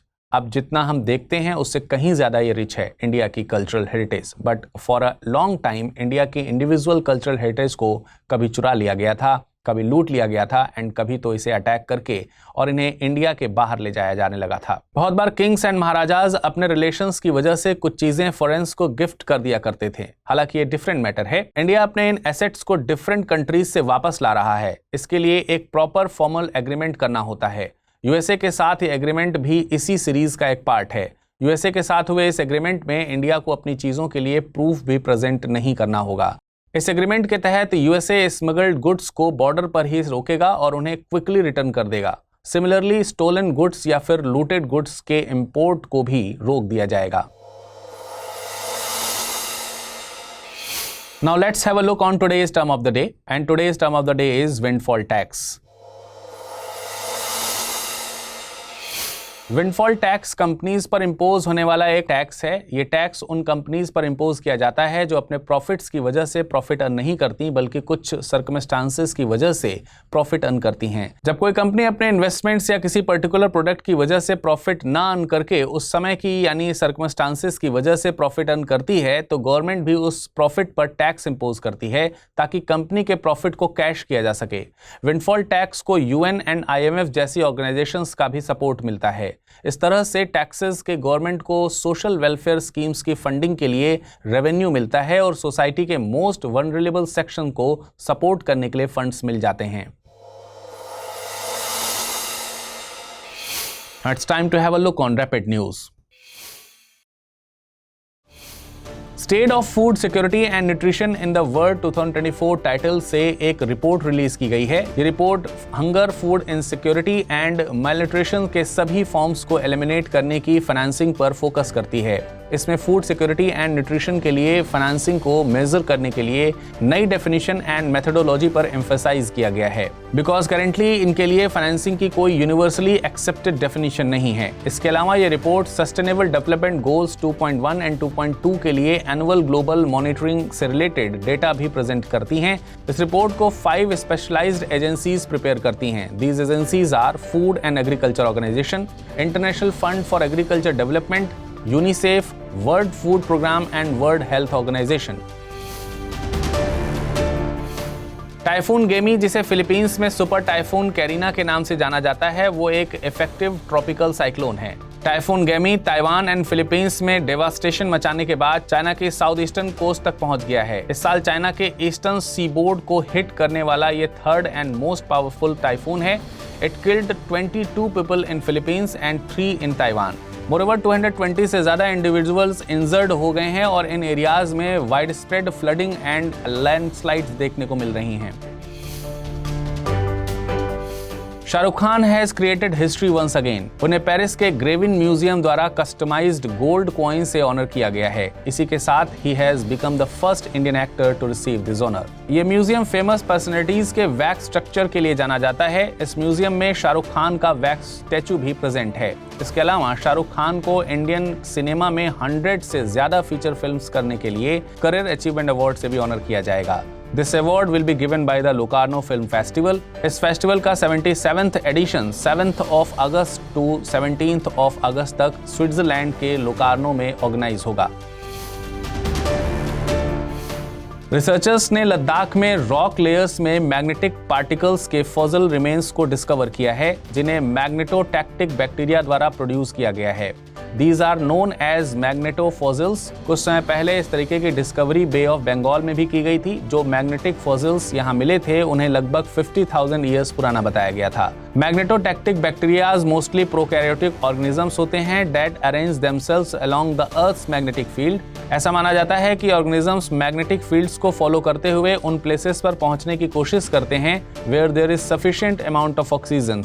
ये बैक्टीरिया अपने सेल्स के अंदर आयरन रिच मिनरल मैग्नेटाइड या ग्रेगाइट के टेनी पार्टिकल्स बनाते हैं। इसे साल्वाटोर बेलिनी ने 1963 में डिस्कवर किया था। Indian army contingent multinational military exercise में प्रैक्टिस करने के लिए डिपार्ट हुई है। 40 सोल्जर्स के इस कंटिजेंट को मद्रास रेजिमेंट की बटालियन द्वारा रिप्रेजेंट किया जा रहा है। 1 women officer and 2 women soldiers भी इस कंटिजेंट का पार्ट हैं। इस एक्सरसाइज को 27 जुलाई से 9 अगस्त 2024 तक मोनोगोलिया के उलान बटोर में कंडक्ट कराया जाएगा। इस एक्सरसाइज की शुरुआत फर्स्ट टाइम 2003 में US and Mongolia arm forces के बीच हुई थी। ईयर 2006 से ये एक मल्टीनेशनल पीस कीपिंग एक्सरसाइज बन गई है। करंटली एक्सरसाइज का ये 21st एडिशन कंडक्ट किया जाएगा। ये एक्सरसाइज दुनिया भर की मिलिट्री फोर्सेस को कोऑपरेट करने एंड पीस कीपिंग कैपेबिलिटीज को एनहांस करने के लिए एक साथ लाती हैं।